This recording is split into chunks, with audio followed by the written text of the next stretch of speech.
Bienvenidos a la clase de SARS-CoV-2. Vamos a hacer una pequeña introducción, un repaso sobre la parte histórica en relación a SARS-CoV-2 y el COVID-19. Vamos a enfocarnos específicamente en la parte de la virología, que es lo que nos importa bajo el contexto de la materia de microbiología, hablar sobre las características del virus, sobre su proceso de replicación. Vamos a desarrollar un poco sobre la parte de la patogenia, aunque no es en sí el fin de la asignatura. Sin embargo, para comprender la relación de la estructura viral, de su proceso replicativo y sus efectos sobre el cuerpo, vamos a hacer un pequeño bosquejo sobre la parte de la patogenia. También vamos a hablar sobre la respuesta del sistema inmunológico ante la infección del virus por su relación, como ya mencioné, en su estructura y su interacción con ciertos ligandos de nuestro cuerpo, de nuestras células. Y finalmente vamos a dar a conocer la actividad que tenemos para esta semana.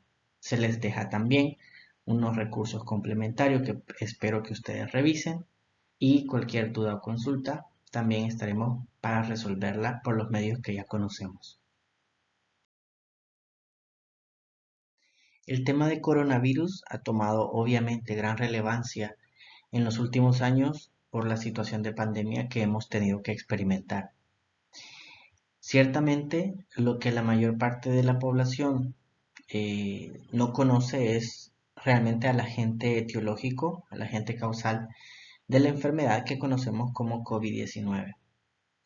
Los coronavirus han sido virus que desde hace mucho tiempo se conocen y hace unos cuantos años tuvimos ciertos episodios relacionados con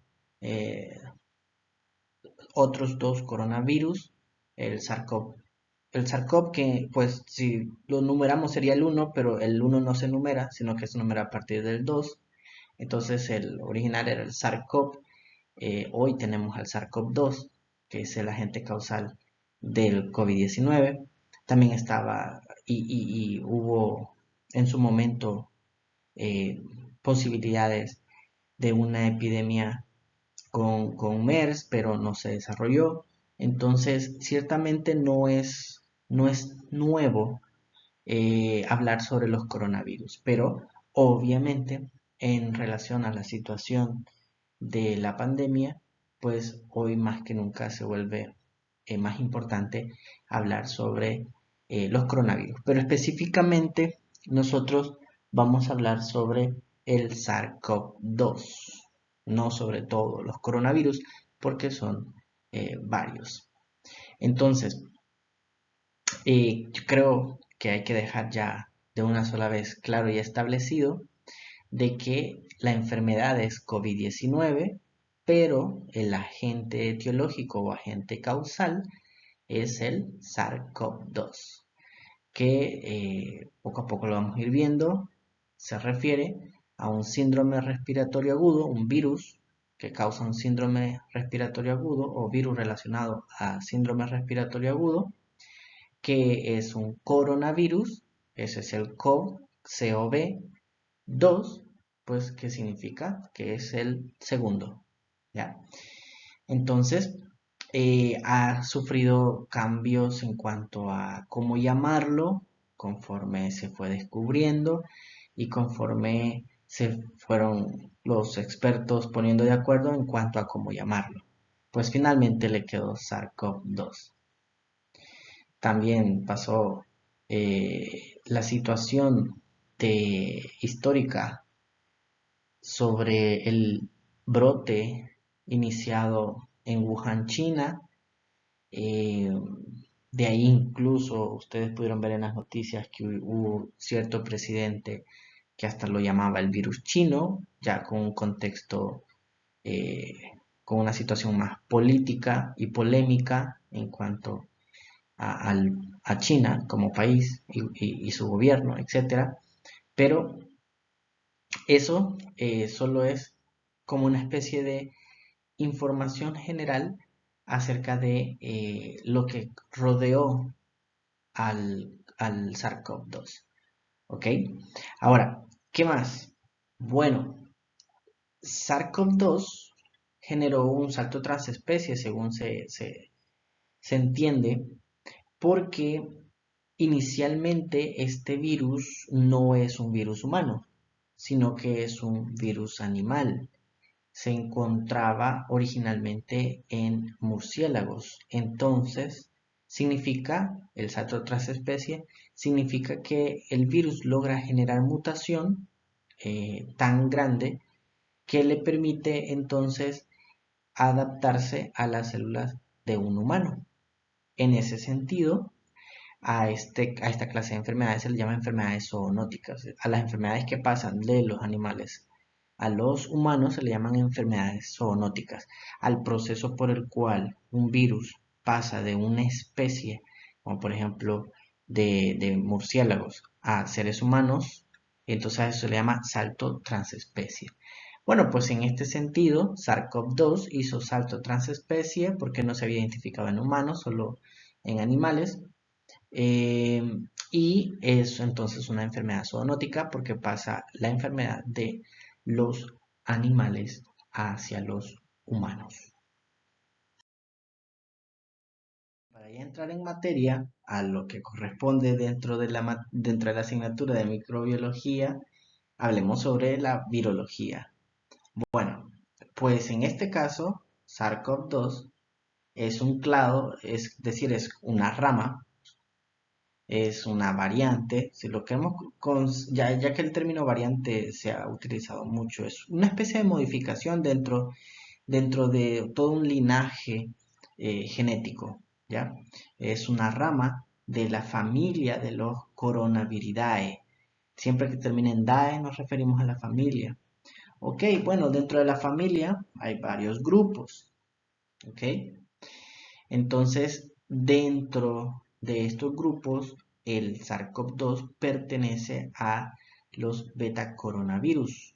Están los alfa, los beta, los gamma, los delta. Y dentro de la familia de los coronaviridae, dentro de la familia de los coronaviridae, SARS-CoV-2 pertenece a los beta, o sea, es un beta coronavirus.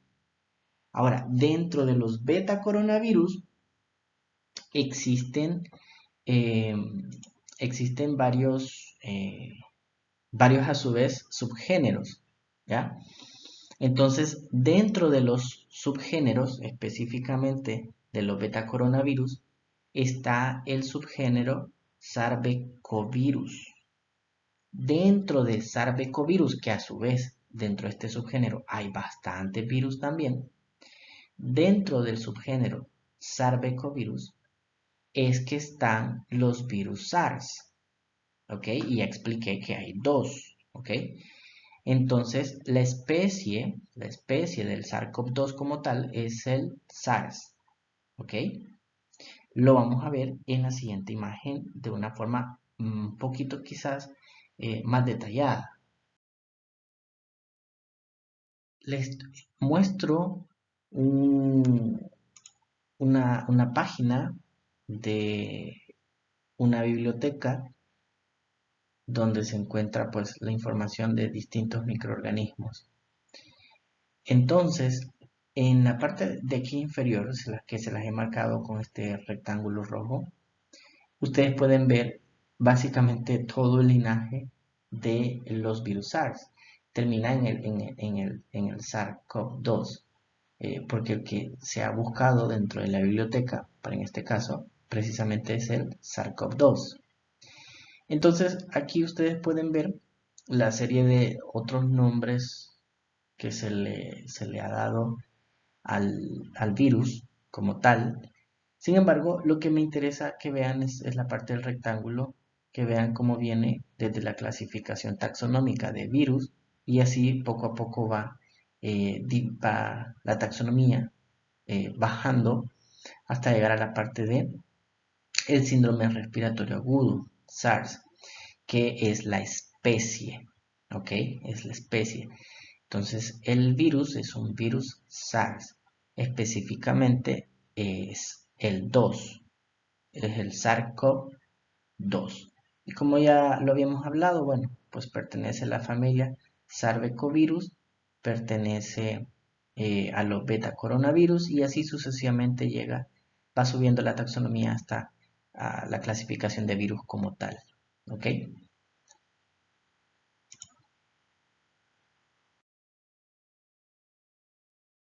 Bueno, hablemos entonces un poco, pues, de la familia Coronaviridae.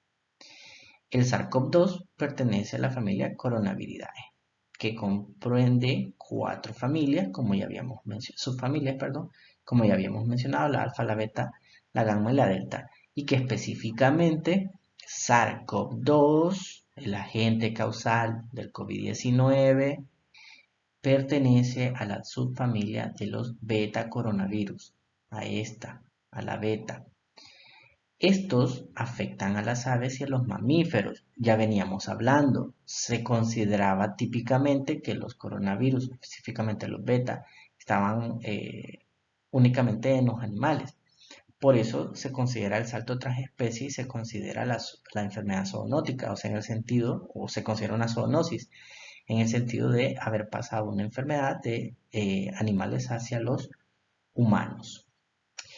Dentro de esta, dentro de las especies que pueden afectar a los humanos de los coronavirus, tenemos cuatro que causan infecciones en las vías respiratorias altas y tenemos tres que son las que causan infecciones respiratorias bajas y graves con alta letalidad, o sea, con alta tasa de mortalidad.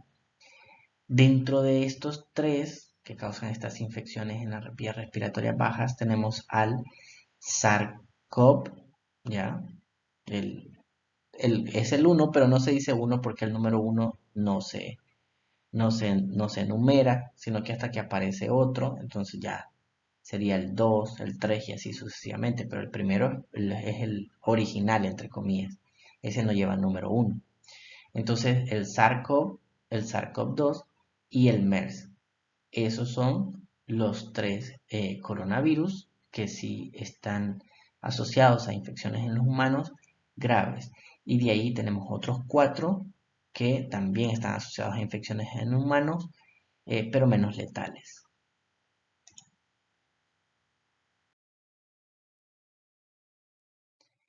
Ahora bien, hablemos de las características ya específicas del SARS-CoV-2, ya no como familia, sino específicamente del SARS-CoV-2, agente causal del COVID-19. Mide entre 60 a 140 nanómetros. El genoma del SARS-CoV-2 es un ARN de una sola hebra, o sea, es monocatenario y es de polaridad positivo. O sea, otra forma de decirlo es un ARN positivo de 30.000 nucleótidos. Este ARN del SARS-CoV-2 codifica hacia cuatro proteínas que las vamos a ver más adelante en cuanto a su estructura y su función.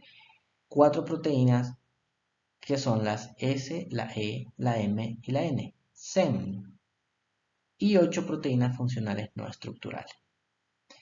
Dentro de algunas de las más importantes de estas que son codificadas por la información genética viral, podemos mencionar a una ARN polimerasa dependiente, que esta pues va a ser la que se va a encargar de hacer la replicación de la información genética viral.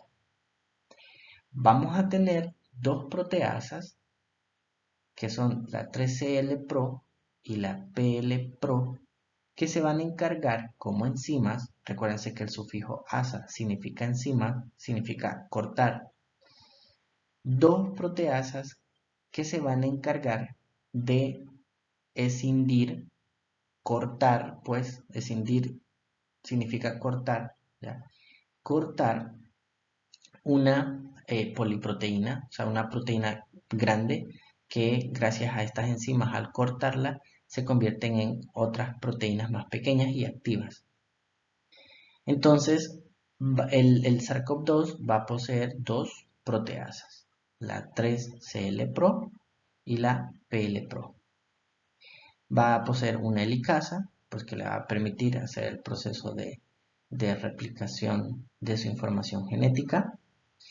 Y también es considerado que la PL-Pro, que es una de sus proteasas, podría intervenir en la inhabilitación del interferón 3 y del el factor de necrosis que estarían generando una debilidad del sistema inmunológico.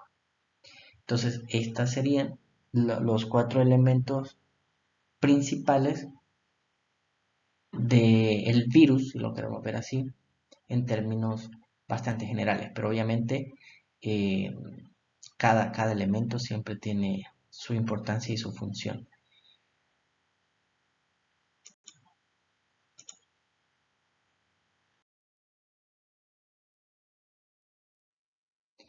En esta imagen podemos observar de una manera bastante simple la estructura viral y podemos también reconocer parte de las proteínas estructurales del virus que estábamos mencionando en la diapositiva anterior.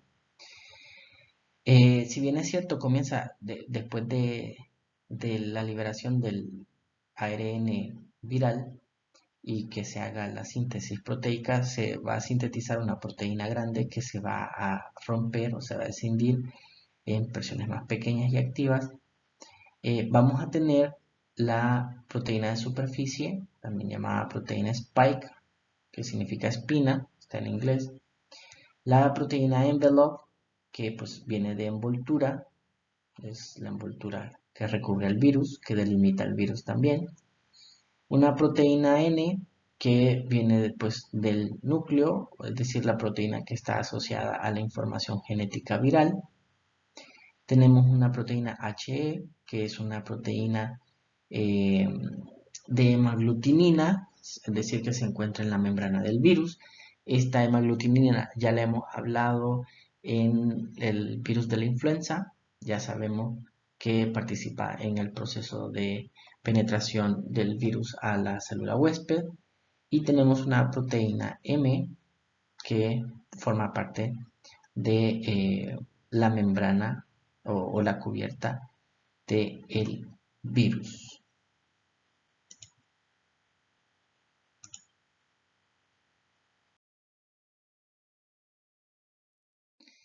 Aquí tenemos una parte que para nosotros va a ser esencial conocer, puesto que las vacunas que actualmente se están utilizando son vacunas que provocan anticuerpos contra precisamente la proteína spike, es decir, la proteína eh, de espina, de superficie viral, y de esa manera pues evita que si el virus real entre, los anticuerpos sean capaces de neutralizar la partícula viral. Entonces, ¿qué hay con esta proteína spike? Aparte de servirnos para la vacuna. Bueno, es que también esta proteína es lo que determina el tropismo viral. Es decir, esta proteína es la que determina hacia qué tipo de células en nuestro cuerpo se podrá unir el virus, por cuanto qué células dentro de nuestro cuerpo poseen los receptores ACE2 en la superficie de nuestras células.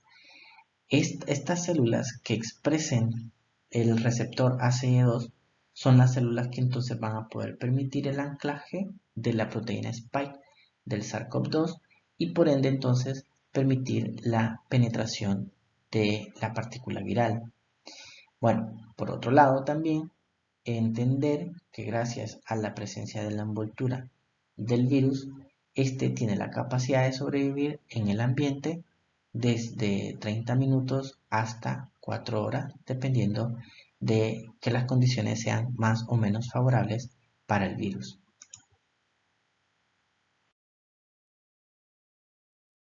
hablemos sobre el proceso de replicación viral. Bueno, en la siguiente diapositiva vamos a ver una imagen, pero veámoslo aquí de una manera narrativa y luego lo vamos viendo parte por parte en la imagen. Bueno, llega la partícula viral, llega el virus, ¿ok? Penetra evidentemente a la célula por la unión del ligando y el receptor. Eh, Se produce una especie de endocitosis de la partícula viral. En el citoplasma de la célula, libera su ARN. Como está en sentido positivo, pues funcionará de una sola vez como un ARN mensajero, por lo que se podrá dirigir directamente hacia la maquinaria de síntesis proteica. Obviamente, entonces estamos hablando de los ribosomas, retículo endoplasmático rugoso y aparato de Golgi.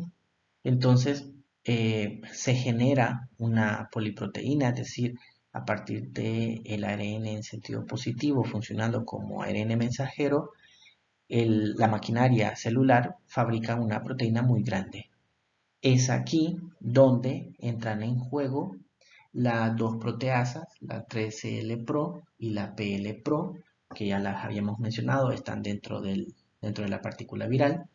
Entran en juego y empiezan a romper esa gran proteína hacia subunidades, o sea, hacia proteínas más pequeñas y que tienen actividad, eh, tienen actividad, pues que son formas activas de la proteína.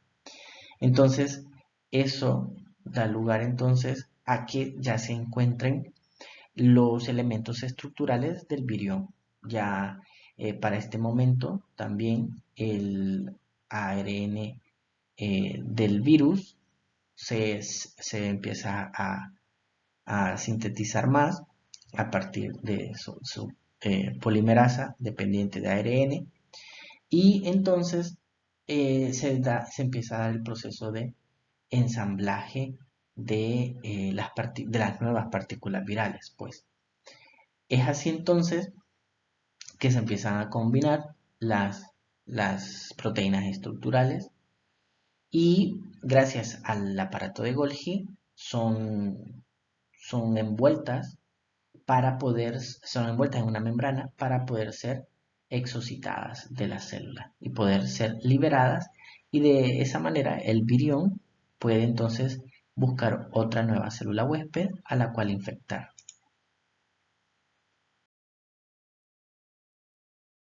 Aquí lo tenemos de una forma gráfica. Tenemos entonces al virus utilizando su proteína spike, uniéndose a su receptor ACE2, ¿ya? Que este receptor se encuentra principalmente en las células de la vía respiratoria, sin embargo, también se encuentran en otras partes del cuerpo, como riñones, vasos sanguíneos y aparato digestivo. Entonces, se une el ligando al receptor, el ligando ACE2, perdón, la proteína spike con el receptor ACE2.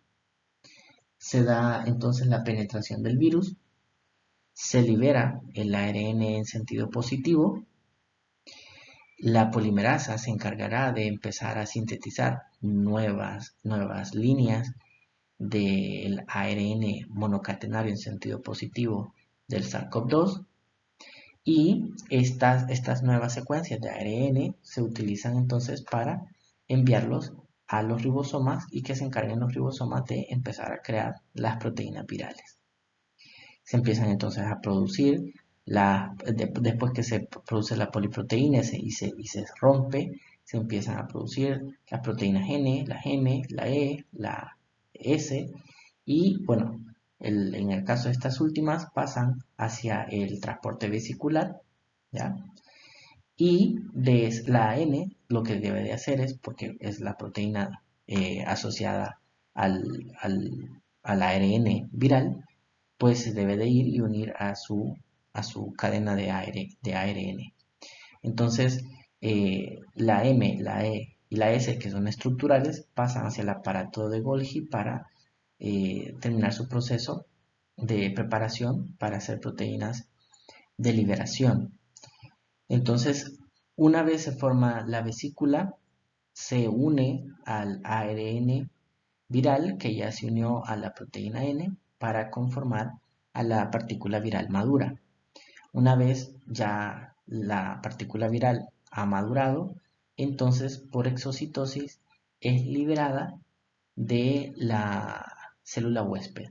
En este caso, el virus no, el virus sí es citolítico, en este caso el SARS-CoV-2 sí causa destrucción de las células donde se replica.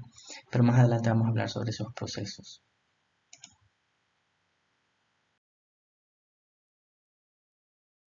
En este cuadro ustedes pueden encontrar la definición de algunas de las proteínas más importantes que se mencionan en relación a el SARS-CoV-2. Aquí están las dos proteasas, la polimerasa dependiente de ARN, su proteína Spike y el receptor ACE2, que es la enzima convertidora de angiotensina 2, que funciona como el sitio de unión o de anclaje de la proteína S hacia este receptor que se encuentra en nuestras células, mayormente a nivel respiratorio, y por eso es que el virus ataca hacia esa área, hacia esa zona de nuestro cuerpo.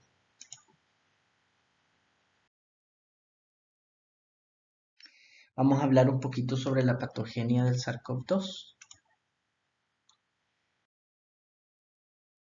Esto nos va a servir para comprender un poco más sobre la interacción del virus en nuestras células. Etapa 1 o infección temprana. Ya sabemos, el virus se transmite por vía respiratoria y por contacto directo con elementos fómites contaminados con secreciones de personas infectadas.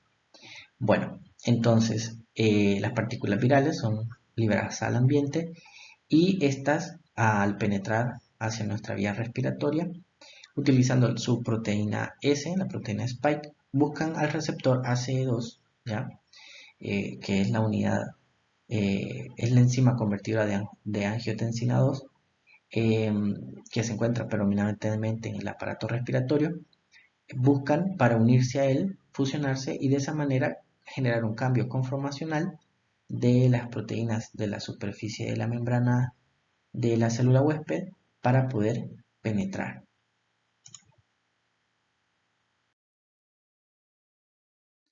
En la etapa 2, donde ya hay un compromiso pulmonar, en este caso el virus ha demostrado de una invasión eh, generalizada en las células de la vía respiratoria y muestra evidentes cambios evidentes cambios celulares asociados a un proceso inflamatorio. Entonces, en las imágenes de tórax se pueden evidenciar las alteraciones que ha producido el virus y también en biopsias se ha podido evidenciar los daños al tejido ocasionados por el proceso de infección viral. Ha evidenciado espacios dentro del tejido pulmonar que muestran alteraciones de la morfología correcta que deberían presentar las células a ese nivel. Entonces, eso solo es indicativo de un proceso inflamatorio severo que se está generando en el tejido. Como consecuencia, entonces, el paciente presenta neumonía, tos, fiebre y si se presenta la hipoxia, entonces se produce la etapa 2B. Si hay hipoxia, se produce la etapa 2B.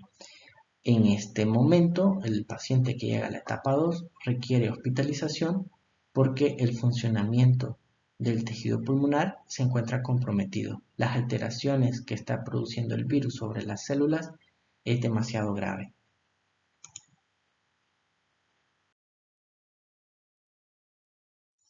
Aquí se puede ver en otra forma, ¿ya? En un estadio 1, vamos a tener signos y síntomas no tan específicos y no vamos a tener mayores alteraciones. ¿Ya? Hay una pequeña disminución de los linfocitos y hay un aumento del tiempo de protombina y del dímero D y de la LDH. Pero ya en un estadio 2, antes de que aparezca la hipoxia, sería 2A, y después de que aparece la hipoxia, entonces ya es un 2B. Aquí lo que ya mencionábamos, ya en radiografías se puede apreciar que ya hay una anormalidad dentro dentro de los pulmones, dentro de la caja torácica. Y ya hay un aumento de transaminasas que es indicativo de que ya hay destrucción tisular, ya hay células que están siendo barridas, que están siendo eliminadas. La procalcitonina se va a encontrar baja o puede que esté normal. Ya en el estadio 3, ya este estadio 2 ya es moderado, ya requiere hospitalización. Ya en el estadio 3, que es el estadio más grave, ya se presenta el síndrome respiratorio agudo. Se puede presentar shock e insuficiencia cardíaca. Ya en este momento, básicamente, sí, casi que todas las pruebas asociadas a procesos inflamatorios aparecen alterados.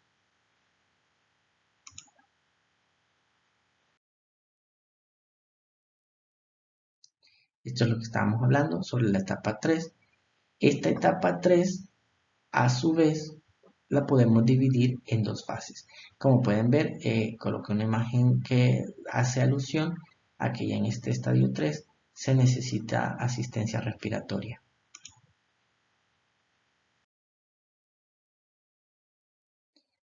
Ya en el estadio 3, la etapa más grave, se puede dividir en dos fases, que es la respuesta inflamatoria primaria, que se refiere a que se aprecia, punto 1, se aprecia una replicación viral rápida, o sea, el virus se encuentra bastante activo y hay gran cantidad de replicación viral con destrucción tisular.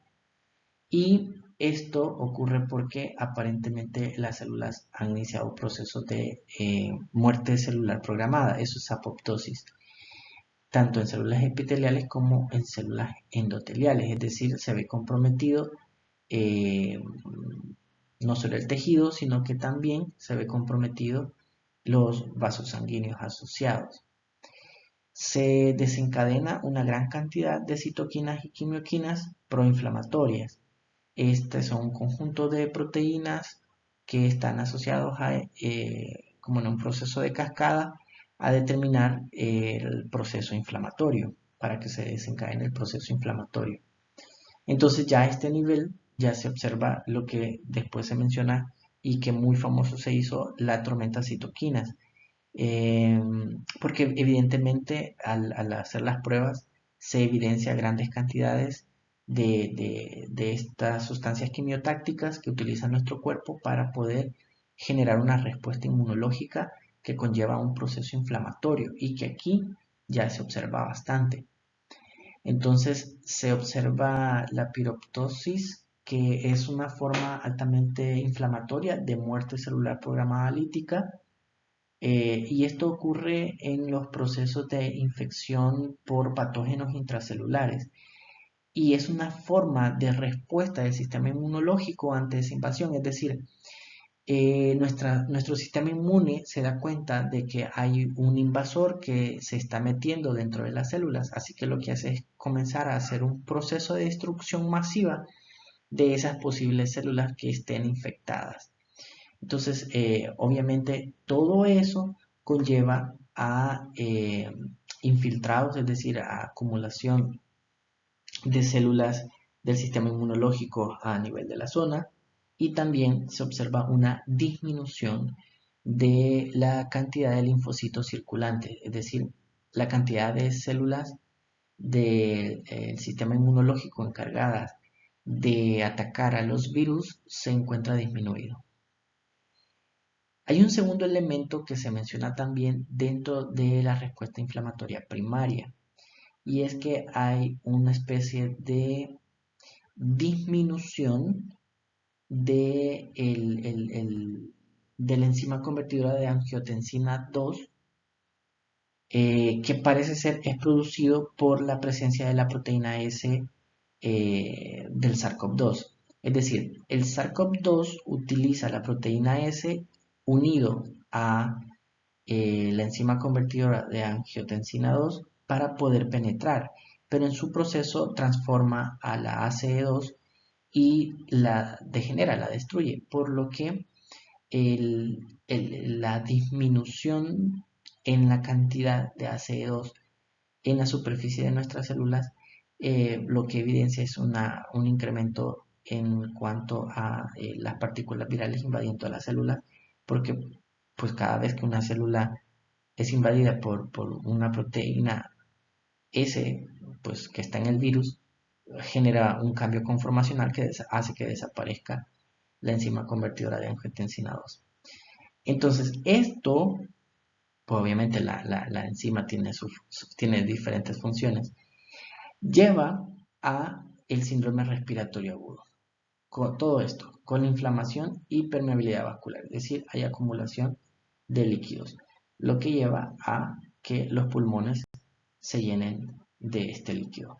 Eso genera una disfunción del pulmón. El funcionamiento de los pulmones empieza a decaer.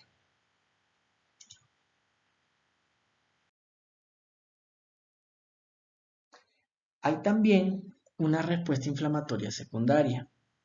Ok. Esta inicia con la inmunidad específica que genera nuestro sistema inmune contra la presencia del virus, específicamente contra la proteína S. Es por eso también que hacia ahí van dirigidas las vacunas, porque evidentemente se dieron cuenta que nuestro cuerpo, eh, hacia lo que atacaba principalmente de manera natural, era hacia la proteína S. Es decir, si el virus no puede entrar a la célula utilizando su proteína S para unirse al ACE2, entonces no puede iniciar la infección y no puede entonces generar el proceso de destrucción celular que genera a su vez todo lo demás, todo el proceso inflamatorio. Entonces, lo que se ha evidenciado es que el cuerpo fabrica anticuerpos neutralizantes contra la proteína S. Hay un IgG anti-S. Pero este también, a su vez, parece causar daño pulmonar. Y este daño pulmonar puede conllevar a la muerte. Bueno, también es posible que la formación de este complejo, ¿cuál complejo? El complejo de la IgG unido a la anti-S, es decir, el complejo de la conformación de anticuerpos que se unen a las proteínas S, active la vía clásica del sistema de complemento, llevando a un mayor daño celular. En otras palabras, pareciera ser que la misma respuesta inmunológica que establece nuestro sistema inmune contra la presencia de la proteína S termina generando una especie de daño hacia las células. Esta respuesta inflamatoria, o sea, esta respuesta del sistema inmunológico que conduce a un proceso inflamatorio es incontrolable y es sistémico. Esto es lo que también ya veníamos hablando. Lo que se ha evidenciado en las pruebas es que se activa un proceso inflamatorio sistémico, o sea, un proceso inflamatorio generalizado en todo el cuerpo, a partir de que se evidencian grandes cantidades de citoquinas y quimioquinas, que como ya mencioné, son quimiotácticos del cuerpo, son sustancias químicas que libera el cuerpo para iniciar procesos específicos, ¿ya? Procesos de inflamación, le dice a las células qué hacer, cómo comportarse, etc. Entonces, y todos estos están asociados a procesos inflamatorios. Entonces, esto es lo que se llama la tormenta de citoquinas, que se refiere a que hay una gran cantidad de estos quimiotácticos en sangre circulando, generando una inflamación generalizada del cuerpo, pero que se concentra a nivel del deterioro del tejido pulmonar por la presencia del virus, su replicación y la destrucción masiva de células. Bueno, esto desencadena un violento ataque del sistema inmune al organismo, causando el síndrome de dificultad respiratoria aguda, SDRA, y la falla multiorgánica, que finalmente, pues evidentemente lleva a la muerte.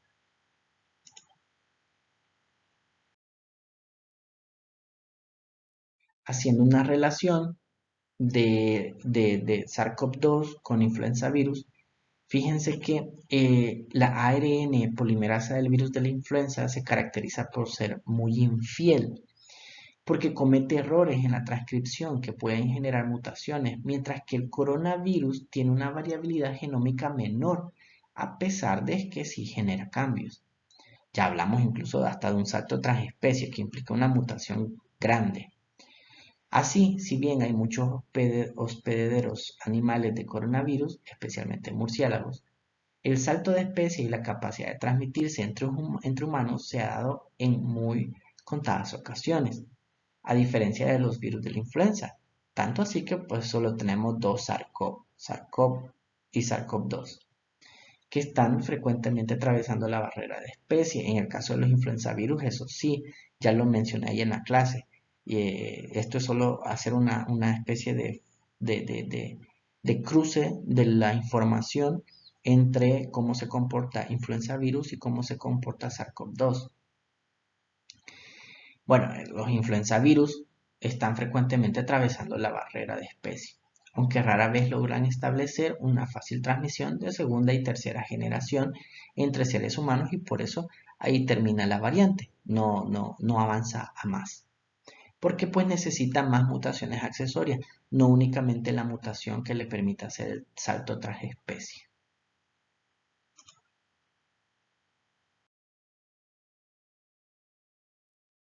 Bien, pueden pausar el video y ver la actividad que tenemos para esta semana o pueden también descargar la clase en PowerPoint para que ustedes puedan verlo. También tienen en Canvas la descripción completa y más detallada, e incluso con ejemplo de la tarea que tenemos para esta semana.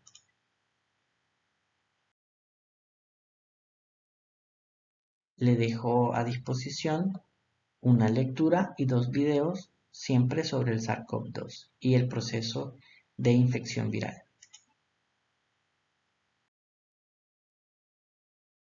Si tienen preguntas, ya conocen los medios que tenemos, el foro de consulta semanal, el foro de consulta general, el grupo de WhatsApp, los mensajes dentro de la plataforma, tenemos la videoconferencia donde todos ustedes pueden compartir sus dudas o comentarios acerca de esta clase.